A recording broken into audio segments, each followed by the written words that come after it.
I've been doing too much crushing, and now I need to destroy some sin. I hope Velvet sees this. Jean-Claude looked over his wife. All done for today, I think, Monsieur Johnny. Let me show you to bed, yes. Well, Johnny said, it's kindly early, but I am tired, I suppose. This how y'all do it in Frenchy Town? Yes, monsieur. All right, Johnny said, covering his mouth to burp. Chapter 5. Covering his mouth to burp. He's got more manners than you do, is all I'm saying. You don't cover your mouth when you burp. Depends on who's looking. Chapter 5. Chapter 5, January 22nd, 2390, 1400 LST. Johnny lay in the four-post bed in the room where he'd killed a man, staring up at the ceiling. He couldn't sleep. The Rogatians had felt uncomfortable sleeping in the room yet, so Johnny had volunteered to take it. At the time, he'd been thinking about how comfortable the bed looked after sleeping on the blacktop. Now he realized how uncomfortable it was in someone else's bed. The couple probably screwed in it. He sighed. And maybe it did bother him that a man was dead. Bounty hunter.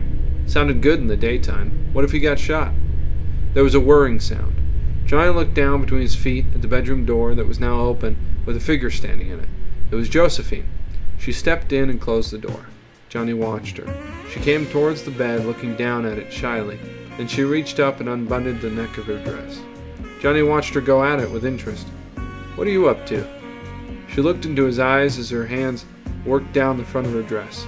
Pert breasts and a soft pink bra fell out of it. She said, I wanted to thank you for saving me, Monsieur Johnny. Do what? Johnny said. By showing me your breasts?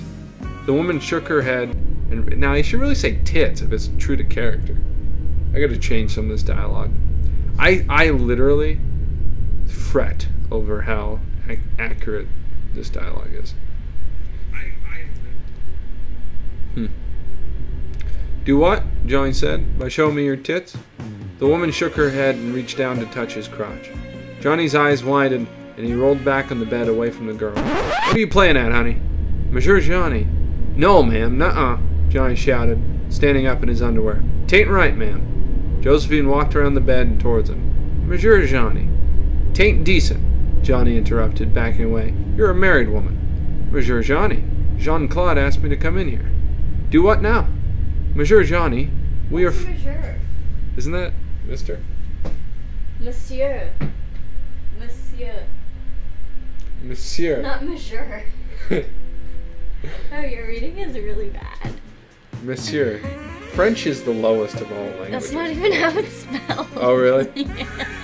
Monsieur. I'm like, what's monsieur? Monsieur. I don't delve into Frenchiness.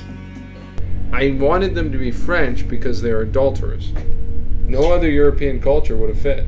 Oh, okay. It's monsieur. Monsieur. Monsieur. It's a southern dialect. Hey, you know what the Bible says? Eat, drink, be merry. What am I reading? A story I wrote? You got a problem with that? Nothing more scotch won't help with. You having a good time? Oh yeah, it does show you live. Am I live? Cool. Well, Chuck's here. Me and Chuck are having a good time. I like Chuck. I kill him if I have to, but I like him. It's those things. This is a... Chuck, you're a lucky man. No, man, you're not dead. What? It's me and Chuck out here on an adventure. No, man, you're not dead. But you get to see an insight into a writer's process. I haven't had this edited at all, except for writing it and then typing it up.